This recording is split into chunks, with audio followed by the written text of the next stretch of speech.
सध्या हिवाळा सुरू असून या काळात धुक्यामुळे अनेक रेल्वे गाड्या उशिराने धावतात, तर तांत्रिक कारणामुळे काही गाड्या रद्द तर काहींच्या गाड्यांच्या मार्गात बदल केला जातो। यामुळे प्रवाशांची चांगलीच गैरसोय होते। यातच आता पुणे विभागातील सांगली मिरज दरम्यान डबल लाईनच्या कार्यासाठी नॉन इंटरलॉकिंगचे कार्य घेण्यात येत आहे। त्यामुळे काही मेल एक्सप्रेस गाड्या एकतर रद्द किंवा त्यांचे मार्ग कमी करण्यात आले आहेत।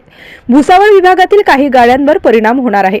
यामध्ये विदर्भातून जाणाऱ्या गाडी क्रमांक 11404 कोल्हापूर नागपूर एक्सप्रेस शेगाव मार्गे ही 29 डिसेंबर 2023, 1 जानेवारी 2024, 5 जानेवारी 2024 पर्यंत रद्द करण्यात येत आहे। गाडी क्रमांक 11040 गोंदिया कोल्हापूर महाराष्ट्र एक्सप्रेस ही 25 डिसेंबर ते 5 जानेवारी 2024 पर्यंत पुणे स्थानकावर शॉर्ट टर्मिनेट करण्यात आली आहे। गाडी पुणे ते कोल्हापूर पर्यंत रद्द राहील। गाडी क्रमांक 11039 कोल्हापूर गोंदिया महाराष्ट्र एक्सप्रेस ही 26 डिसेंबर 2023 ते 6 जानेवारी 2024 पर्यंत पुणे स्थानकापासून आपल्या नियोजित वेळेत सुटेल। गाडी कोल्हापूर ते पुणे रद्द राहील।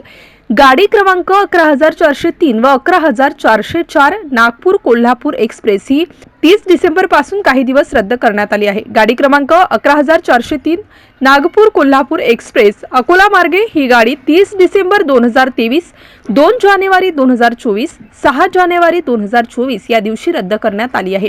प्रवाशांना या बदलाची नोंद घ्यावी असे रेल्वेतर्फे कळविण्यात आले आहे। MCN न्यूज मराठीकरिता रवींद्र शिरस्कार, शेगाव।